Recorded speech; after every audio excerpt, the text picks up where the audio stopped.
하나님의 말씀 함께 공독하도록 하겠습니다. 고린도전서 13장 4절에서 7절 말씀 다 함께 일어나셔서 같이 공독하도록 하겠습니다. 고린도전서 13장 4절에서 7절까지 한 절씩 교독하도록 하겠습니다. 사랑은 오래 참고 사랑은 온유하며 시기하지 아니하며 사랑은 자랑하지 아니하며 교만하지 아니하며 자기의 이익을 구하지 아니하며 성내지 아니하며 악한 것을 생각하지 아니하며 불의를 기뻐하지 아니하며 진리와 함께 기뻐하고 모든 것을 참으며 모든 것을 믿으며 모든 것을 바라며 모든 것을 견디느니라. 아멘. 앉아주시겠습니다. 텍사스에 원래 햇빛이 많고 뜨거운 곳으로 유명한 곳인데 올해는 이렇게 막 일주일 내내 비가 오는 경우가 참 많은 것 같습니다. 비가 너무 많이 오고 또 오랫동안 오게 되면 비가 정말 싫어질 때도 있습니다만 가끔 또 비가 오고 난 이후에 우리에게 아름다운 선물을 해줄 때가 가끔 있습니다. 오늘도 비가 끝이고 나서 그런 일이 있기를 바라지만 혹시 그렇지 않을 수도 있기 때문에 먼저 사진으로 한번 기대하는 마음으로 이런 무지개를 비가 오고 나면 우리에게 가끔 선물을 해줍니다. 근데 이런 날씨는 정말 아주 자주 나타나는 게 아니고 가끔 1년에 몇 번 아마 그렇게 쉽게 보기가 어려울 것 같습니다. 그래서 우리가 이렇게 자연을 통해서 무지개를 보기는 어렵지만 우리가 인공적으로 다음 스크린 한번 보시면은 저렇게 프리즘을 우리가 통하게 되면은 언제라도 우리가 아름다운 무지개를 감상할 수가 있게 됩니다. 우리가 햇빛은 우리 눈으로 이렇게 식별이 가능하지가 않습니다. 하지만 저렇게 프리즘을 통해서 보게 되면 햇빛 속에는 다양한 빛이 있구나 하는 것을 우리가 깨닫게 됩니다. 오른쪽에 있는 것처럼 바로 빨강색, 주황색, 노란색, 초록색, 파란색, 남색, 보라색 크게 7가지 색깔이 이렇게 나타나게 됩니다. 저희가 학교에 다닐 때 쉽게 외우는 방법이 있었죠. 빨주노초 파란복 이렇게 한 금방 7가지 색깔을 외울 수가 있습니다. 근데 성경을 우리가 더 자세하게 보게 되면은 요한일서 1장 5절 말씀 한번 보시겠습니다. 거기에 보면 하나님은 무엇이라고 되어 있습니까? 빛이다, 빛이시다, 빛이시라 이렇게 되어 있습니다. 그리고 요한일서 4장 16절에는 하나님은 사랑이시라 이렇게 말씀하고 있습니다. 한마디로 하나님은 바로 사랑의 빛을 비추어 주시는 분이시다. 그렇게 우리가 이해할 수가 있는 것입니다. 그런데 햇빛이 이 프리즘을 통과할 때 7가지 색깔로 이렇게 나타난다고 했는데 하나님의 사랑의 빛이 우리를 통해서 우리가 일종의 프리즘이라고 볼 수가 있는데 우리를 통하게 되면 몇 가지 사랑의 빛이 나타날 것 같습니까? 그래서 제가 역시 스크린을 통해서 한번 보시겠습니다. 우리가 이미 오늘 읽었던 말씀입니다. 바로 사랑의 빛이 하나님의 사랑의 빛이 우리를 통과하게 될 때 바로 오래 참음, 온유, 그건 투기하지 않음, 자랑하지 않음, 교만하지 않음, 무례히 행치 않음, 자기의 유익을 구하지 않음, 성내지 않음, 악한 것을 생각하지 않음, 불의를 기뻐하지 않음, 진리와 함께 기뻐함, 또 모든 것을 참음, 모든 것을 믿음, 모든 것을 바람, 모든 것을 견딤. 총 몇 가지인지 아시겠습니까? 한번 다음 스크린 잠깐 영어로도 우리 유스 학생들을 위해서 영어로도 저렇게 무지개 색깔을 제가 적어놨습니다. 총 15가지 하나님의 사랑의 빛이 우리 안에 비출 때 15가지 무지개 빛으로 색깔로 나타난다는 것입니다. 햇빛보다 몇 배가 더 많습니까? 거의 2배 더 많은 것을 우리가 발견할 수가 있습니다. 옛날에 한국에 유명한 영화배우 아마 나이가 드신 분들은 아시겠지만 영화배우 2분이 결혼을 하고 헤어지는 그런 사건이 있었습니다. 왼쪽에 있는 사람이 김지미라는 영화배우고 오른쪽에 있는 사람이 최무령이라고 하는 사람입니다. 아마 다 아시는 분들은 아실 텐데 이 두 사람이 예전에 정말 유명했던 영화배우였습니다. 근데 이 두 사람이 살다가 헤어지면서 이혼 발표를 할 때 최무령이 했던 바로 이야기가 오른쪽에 있는 말입니다. 사랑하기 때문에 헤어진다 이런 유명한 말을 남기고 이혼을 했습니다. 영어로 제가 번역을 했는데 저게 맞는 표현이 잘 모르겠습니다. 그런데 우리가 방금 하나님의 사랑의 빛이 프리즘을 통과할 때 15가지 색깔로 이렇게 나타난다라고 말씀을 드렸는데 그 15가지 색깔 중에서 좀 비슷한 색깔 3가지가 있습니다. 잠깐 한번 스크린 보시면 저 오래 참음, 그 다음에 모든 것을 참음, 모든 것을 견딤. 여러분 비슷한 단어 같지 않습니까? 왼쪽에 있는 영어 단어도 봐도 patient, bear, 그 다음에 endure 이렇게 다른 단어를 사용하고 있지만 인내라는 그런 의미를 가지고 있는 단어들입니다. 근데 여러분 이 세 가지 단어의 정확한 그 내용은 비슷하지만 약간의 차이가 다 있습니다. 오래 참음이라는 단어의 뜻은 상대방이 나에게 잘못을 했을 때 내가 정말 응징하고 복수할 수 있는 내게 힘이 있지만 내가 쉽게 흥분하지 않고 그리고 내 감정을 절제하는 것 그것을 오래 참는다 이렇게 얘기합니다. 그 다음에 거기 두 번째 모든 것을 참는다는 것은 약간 다른 의미를 갖고 있습니다. 이것은 이제 상대방의 허물을 내가 덮어주고 그리고 내가 손해를 보아도 내가 감수하고 용서해주는 마음을 보통 저렇게 표현을 합니다. 그 다음에 모든 것을 견딘다. 저 말은 내가 아무리 힘든 고통과 두려움과 어려움을 슬픔을 당해도 내가 끝까지 포기하지 않고 내가 버티는 것 그것을 보통 마지막에 있는 모든 것을 견딘다라고 그렇게 사용을 합니다. 옛날 한국에 1997년에 IMF 사건이 터진 적이 있었습니다. 그때 많은 가정들이 경제적인 어려움 때문에 가정이 파괴되고 이혼하고 그리고 또 심지어 자살하는 사람들까지도 많이 있었습니다. 근데 사랑한다는 것은 어떠한 상황에서도 내가 아무리 고통스러운 상황이 있다 할지라도 끝까지 포기하지 않고 내가 끝까지 버티는 것 이것을 바로 우리가 사랑의 한 색깔이라고 이렇게 표현할 수가 있는 것입니다.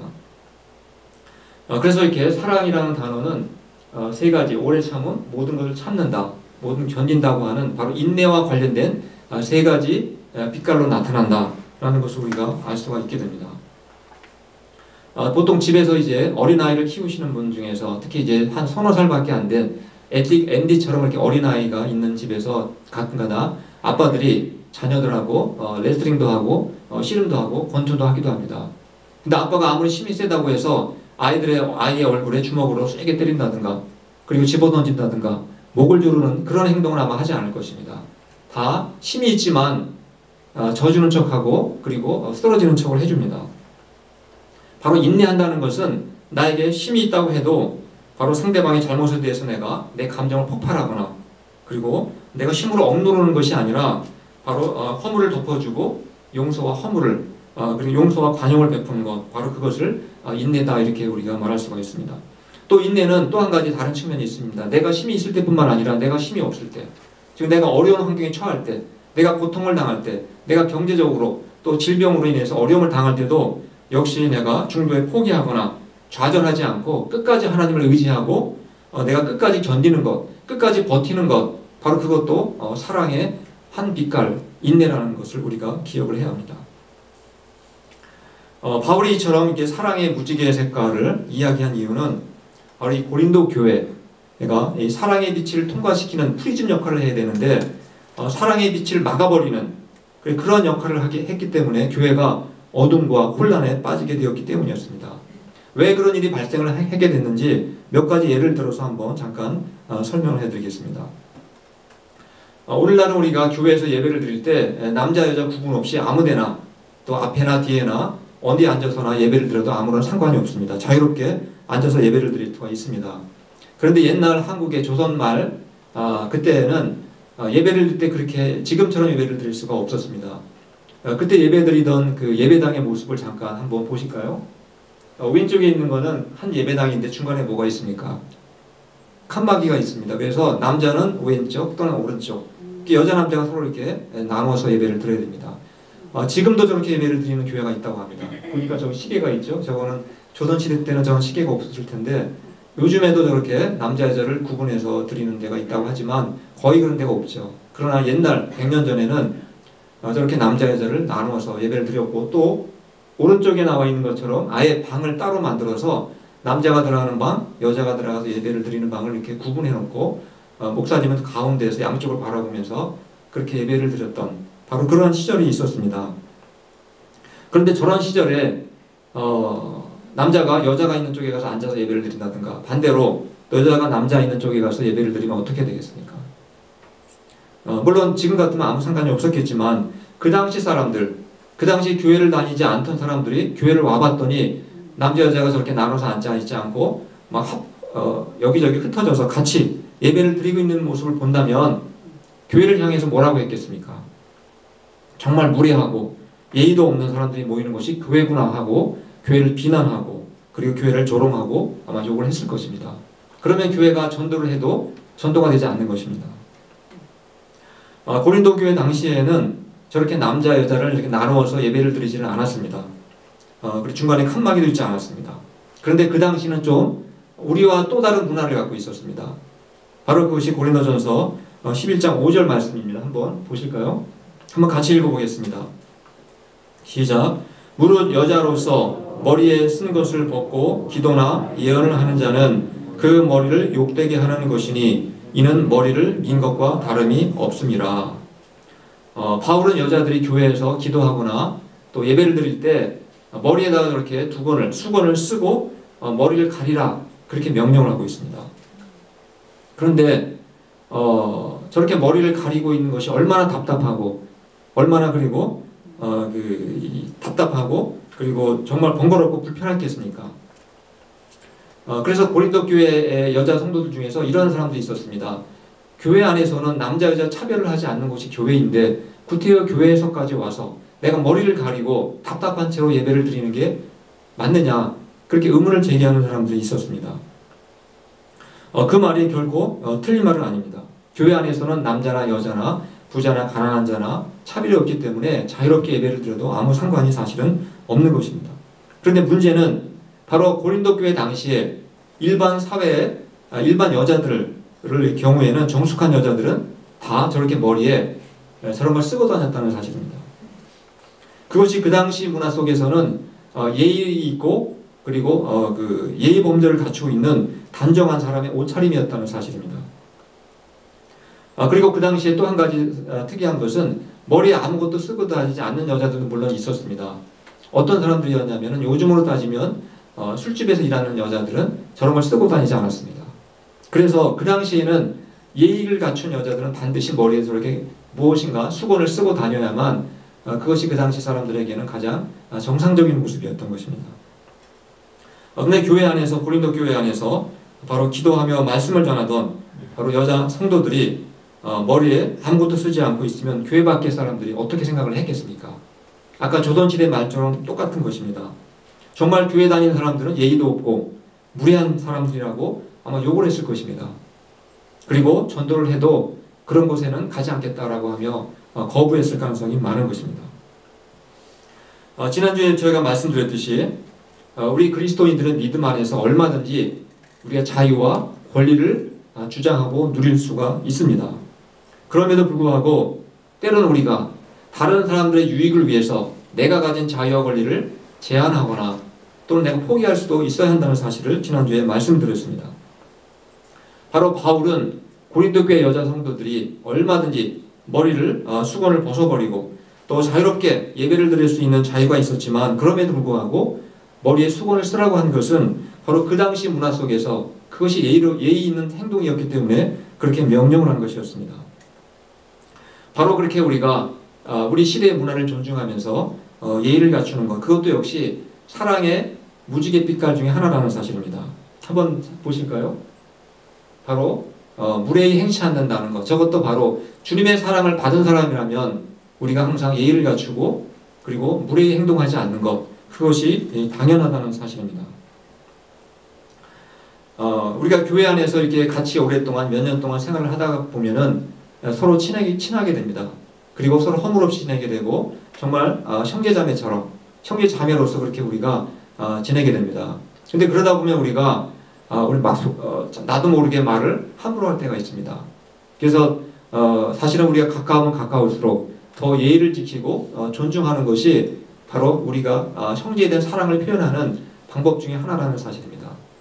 그래서 저는 성도님들이 서로를 부를 때 아무리 가까워도 야 이렇게 부르는 것보다는 누구누구 형제님, 또 누구누구 자매님, 또 누구누구 집사님 이렇게 부르는 것이 바로 우리의 사랑을 가까울수록 우리의 사랑을 표현하는 적절한 방법이라는 것을 우리가 기억을 해야 한다고 생각합니다. 또 우리가 그렇다고 해서 여러분들 물론 또 집에서도 마찬가지라고 생각합니다. 가정에서도 부부 사이에 저는 가끔 이제 그 신방을 하다 보면은 남편이 아내에게 야라고 하는 걸 가끔 들을 때가 있는데 저는 그것은 그리스도인으로서 그렇게 해서는 안 된다고 생각을 합니다. 물론 그렇다고 해서 집에서마저도 뭐 김집사님, 길집사님 이렇게 부를 필요는 없습니다. 그러나 우리가 최소한 상대방의 인격을 존중하면서 호칭을 부르는 것도 그리스도인의 사랑을 표현하는 방법 중에 하나라고 생각을 합니다. 그리고 바울이 고린도 교회 안에서 여자의 그 복장에 대해서 말했던 것처럼 남자도 마찬가지입니다.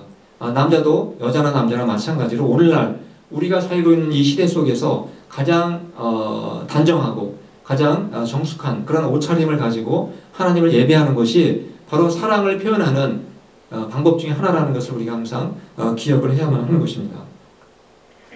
또 고린도 교회 안에 또 다른 문제가 있었습니다. 그들이 사랑을 실천하지 못하는 상황이 있었는데 잠깐 스크린을 보시겠습니다. 바로 성만찬을 할 때 또는 우리 주의 만찬이라고도 부릅니다. 또는 영어로 로드 서퍼라고 이렇게 부르는데 성만찬 할 때 바로 고린도 교인들 사이에 사랑이 없는 행동이 나타나게 됩니다. 저희들도 가끔 이제 자주 하지는 못하지만 성만찬을 보통 부활절에 하고 있습니다만 더 자주 해야만 물론 우리가 유익한 면이 있지만 저희가 그렇게 하지 못하고 있습니다. 근데 옛날에는 성만찬을 매주마다 사실은 했습니다. 근데 오늘날하고는 좀 다르게 했습니다. 먼저 우리도 이제 오늘 이렇게 예배 마치고 다과를 준비하기 위해서 우리 이제 성도님들 중에서 이렇게 돌아가면서 다과를 준비해 오시지만 옛날 고린도 교회는 그렇게 하지 않고 각자 자기가 먹을 것을 가지고 왔다고 합니다. 그러니까 자기가 먹을 음식을 이렇게 가져오게 됐는데 먹고 나서 그 다음에 이제 성만찬을 그렇게 말하자면 다과를 마치고 성만찬을 하는 것이었습니다. 근데 이제 그 고린도 교회 안에는 부자 성도도 있었고 또 가난한 성도도 있었고 또 심지어 노예로 살고 있는 성도들도 있었습니다. 그러다 보니까 부자 성도들은 음식을 가져올 때 풍성하게 많이 가져왔습니다. 그러나 가난한 성도들이나 노예들은 밖에서 일을 하다가 먹고 살아야 되니까 일을 하다가 늦게 오는 경우가 참 많았습니다. 그러다 보니까 음식을 많이 가져올 수도 없었습니다. 그래서 이제 다과할 때는 항상 부자가 많이 가져오고 또 가난한 사람들은 적게 가져오기 때문에 서로 골고루 나눠 먹는 바로 그러한 식으로 다과를 했습니다. 근데 이제 성만찬을 시작하기 전에 이렇게 먼저 식사를 했는데 식사 시간까지 가난한 성도들과 그리고 노예들이 빨리 오지를 않는 것이었습니다. 노예들의 경우에는 그 주인이 교회에 제 시간에 가도록 허락하지 않은 경우가 분명히 있었을 것입니다. 그러다 보니까 예배 시간이 항상 늦었습니다. 그래서 이 부자 교인들이 도저히 기다릴 수가 없었습니다. 배는 고프고 또 가난한 성도들과 노예들이 빨리 오지 않다 보니까 먼저 먹는 일이 생기게 되었습니다. 그래서 이 부자들은 자기들끼리 먼저 음식을 나눠 먹고 그리고 음료수로 포도주를 마시다 보니까 성만찬을 하기 전부터 벌써 술에 취하는 그런 현상까지 발생을 하게 된 것입니다. 성만찬 시간이 막상 되었을 때 부자들은 배를 두드리면서 끄역끄역 소리 내면서 그렇게 술에 취한 사람들까지 있었는데 그 가난한 사람들과 노예들은 교회에 왔는데 와서 보니까 먹을 음식이 별로 없었습니다. 그래서 허기진 배를 지고 그렇게 굶주리는 일까지도 발생했다는 사실입니다. 바로 고린도 교회 안에서 그런 일이 발생을 했습니다. 이런 일로 인해서 하나님이 고린도 교회에 대해서 굉장히 진노하셨습니다. 그래서 교인들 중에서 하나님께 벌을 받고 징계를 받는 그러한 사건까지도 많이 생기게 됩니다. 이러한 교인들의 행동에 대해서 바울이 어떻게 책망을 했는지 고린도전서 11장 33절 말씀을 같이 한번 읽어보도록 하겠습니다. 시작. 그런즉 내 형제들아 먹으러 모일 때에 서로 기다리라. 어떻게 보면 초등학생들한테 하는 말씀 같기도 합니다. 이 부자 성도들이 자기 배만 생각하지 말고 좀 배고픈 사람 생각도 하라. 배고픈 사람도 좀 배려하라. 그렇게 바울이 정말 국민학생을 타이르듯이 그렇게 지금 명령하고 있는 것입니다. 바로 이러한 태도, 내가 가난한 사람들 올 때까지 기다리는 이러한 태도를 어떻게 우리가 표현할 수 있겠습니까? 한번 파워포인트 다음 스크린 보실까요? 바로 내 배만 생각하지 말고 남도 생각하라. 남의 유익을 구하라. 자기의 유익을 구하지 말라. 바로 이러한 그 모습이 정말 사랑이 나를 통해서 나타날 때 나타나게 표현된다는 사실입니다. 근데 이 고린도 교회 안에는 이렇게 성만찬 때문에만 이런 일이 생겼던 것이 아닙니다. 다음 스크린 잠깐 또 보시겠습니다. 바로 성령의 은사, 특별히 그 방언의 은사 때문에 또 교인들이 사랑이 없는 행동을 하게 되어서 바울에게 책망을 듣는 일이 발생을 하게 됩니다. 성경에 보시면 많은 은사들을 성령님이 우리에게 주신다라고 말씀하고 있습니다. 여러분들은 어떤 은사를 받고 싶으십니까? 그리고 내가 원하는 은사를 받고 싶다면 왜, 어떤 목적으로 그런 은사를 정말 받고 싶은지 한번 생각해 보시기 바랍니다. 이 고린도 교인들이 가장 받고 싶어하는 은사는, 성령의 은사는 방언의 은사였던 것 같습니다. 오늘날에도 방언의 은사를 받아야만 영적으로 더 수준이 높다고 생각하는 사람들이 있습니다. 사실 저도 한때 그렇게 생각을 했던 적이 있었습니다. 청년 때 저도 그렇게 생각을 해서 기도원에 방언을 받기 위해서 많이 쫓아다닌 적이 굉장히 많았었습니다. 어떤 교단에서는 심지어 방언을 받아야만 성령을 받은 것이다, 그렇게 가르치는 교단도 있습니다. 그래서 교회에서 심지어 교인들을 둘로 나눕니다. 방언을 받은 사람, 즉 성령을 받은 사람과 방언을 받지 못한 사람, 성령을 받지 못한 사람이라고 이렇게 둘로 나누는 그러한 교회마저도 있다는 사실을 저희가 알게 됐습니다. 근데 이렇게 교인들을 방언을 하는 사람과 못하는 사람으로 나누는 것은 교회의 하나됨을 파괴하는, 정말 분열시키는, 하나님 보실 때 정말 그건 잘못된 그러한 행위인 것입니다. 그런데 방언을 받은 고린도 교인들이 교회 안에서 예배를 드릴 때 여기저기서 막 방언으로 기도하기를 시작을 했습니다. 자신도 알아듣지 못하는 말을 계속 그렇게 했던 것이었습니다. 사실은 그렇게 했던 이유 중에 하나는 내가 이렇게 수준 높은, 영적으로 수준 높은 사람이다라는 것을 은근히 자랑하기 위해서 그렇게 했다는 것입니다. 여러분은 성령을 받은 증거가 무엇이라고 생각하십니까? 방언을 해야만 성령을 받았다고 생각을 하십니까? 성령을 받은 가장 큰 증거는 내가 예수 그리스도를 나의 구세주로 믿고 예수님을 나의 주님으로 모시고 있느냐 아니냐로 우리가 판단할 수 있는 것입니다. 또 내가 성령의 열매를 얼마나 맺고 있느냐, 못 맺느냐에 따라서 우리가 내가 성령의 사람이냐 아닌지 판단할 수가 있는 것입니다. 그러나 고린도 교인들은 그렇지 못했다는 사실입니다. 오직 방언을 받아야만 진짜 영적으로 수준 높고 성령의 은혜를 받은 사람이라고 그렇게 착각을 했습니다. 바로 그런 상황에서 바울이 고린도 교인들을 책망하면서 하신 말씀이 바로 고린도전서 12장 29절에서 30절 말씀입니다. 우리 한번 같이 읽어보도록 하겠습니다. 시작. 다 사도이겠느냐? 다 선지자이겠느냐? 다 교사이겠느냐? 다 능력을 행하는 자이겠느냐? 다 병 고치는 은사를 가진 자이겠느냐? 다 방언을 말하는 자이겠느냐? 다 통역하는 자이겠느냐? 교인들 누구나, 하나님의 자녀들은 다 은사를 받지만 다 똑같은 은사를 받는 것은 아니다. 하나님께서 사람마다 다양한 은사를 주신다, 그렇게 말씀을 하고 있습니다. 우리가 고린도전서를 읽다 보면 바울은 방언을 많이 받았다라고 이렇게 고백하는 장면이 나옵니다. 근데 바울은 방언을 그렇게 했는지 안 했는지 교인들이 모를 정도로 전혀 눈치채지 못하게 그렇게 했다는 것을 우리가 알 수가 있게 됩니다. 바로 바울은 자신이 받은 은사를 절대로 자랑하거나 과시하지 않았습니다. 그가 천국에 갔다 왔던 그 간증도 그것을 체험하고 나서 무려 13년이 지나고 나서야 고백을 했던 바로 그런 바울입니다. 그래서 바울은 이 성령의 은사에 대해서 고린도 교인들을 책망하면서 바로 사랑은 어떤 색깔로 나타나는지 또다시 한번 우리에게 말씀하고 있습니다. 스크린 보실까요? 바로 진정한 사랑은 바로 자랑하지 않고 교만하지 않는 것이다. 그리고 나의 유익을 위해서 구하는 것이 아니라 바로 교회의 유익을 위해서, 남의 유익을 위해서 구하는 것이, 그것이 바로 사랑의 올바른 표현 방법이다라고 우리에게 말씀을 하고 있는 것입니다. 그래서 바울은 성령의 은사를 통해서 다시 한번 우리에게 그 사랑이 어떻게, 우리가 사랑을 어떻게 실천해야 되는지 구체적으로 설명을 해주고 있습니다. 요즘 사람들은 이 사랑이 무엇인지에 대해서 성경을 의지하기보다는, 성경을 보고 연구하기보다는 유행가 가사라든가 아니면 유명한 사람이 했던 말을 더 신뢰하는 것 같다는 생각이 들 때가 있습니다. 아까 처음에도 제가 말씀드렸듯이 한 영화배우가 사랑하기 때문에 헤어진다, 또는 어떤 유행가 가사 중에 이런 가사도 있죠. 사랑은 눈물의 씨앗, 이러한 가사도 있는 건 아마 아실 겁니다. 마치 그러한 가사가 더 그럴듯하고 사랑을 더 잘 표현하고 감동을 받는 것처럼 그렇게 생각하는 경우가 있는 것 같습니다. 그러나 사랑은 절대로 그렇지 않습니다.